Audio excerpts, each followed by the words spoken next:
the start of the outdoor tortoise garden. Thanks so much for tuning in. Your pal Hobson Scotch here, as always, with the start of our outdoor tortoise garden, our tortoise pen, our tortoise totalitarium, whatever you would like to call it. If you are starting fresh, hopefully you have nice soft ground to dig into and not rooty compacted grass that hasn't been aerated in forever.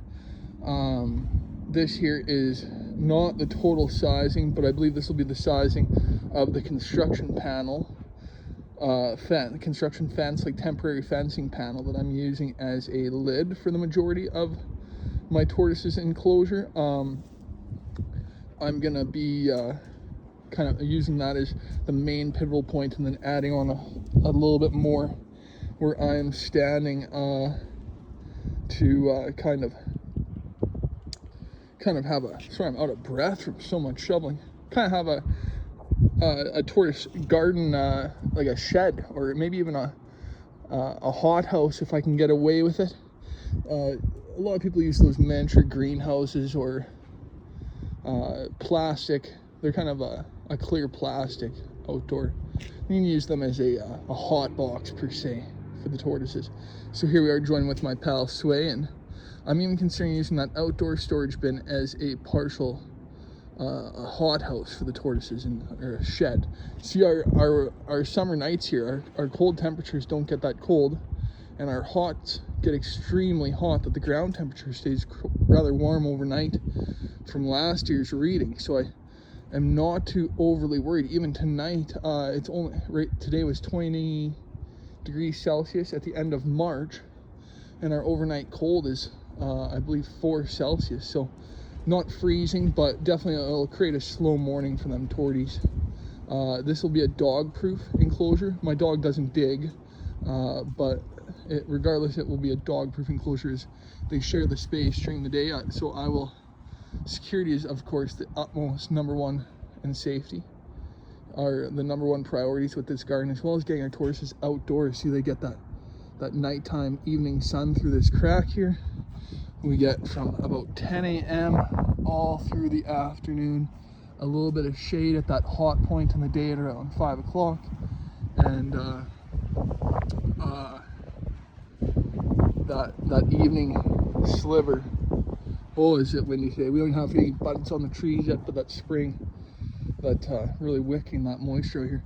So just a quick little number to help you out a little bit easier is, if you are going to shovel this stuff, I highly recommend taking little bites, using your weight, stepping on it, and flipping over. From there, I even then use my hands to break up all of this stuff, and you just shake it up, because I'm on reduced lifting, so I cannot get too crazy. So I just took a few pails of the light sod chunks and hucked it out to the alleyway. So I'm just gonna let this stuff dry out for a few days, give this another rake over, sweep that off, and then we're gonna be doing a cinder block wall from this fence footing, nice and flush, I'm hoping. So I'll have to do another little dig up ditch. So that way we are gonna have probably the cinder blocks almost 4 inches buried on the inside of this grass. That is my deterrent for dig outs. I don't think I will be adding finch wire or chicken wire to this enclosure, as my Hermans don't really dig too much. As well as, even if they do dig and they did manage to get out, I don't think the dog would harm them, but we always prevent before we react. But it can't get out my yard.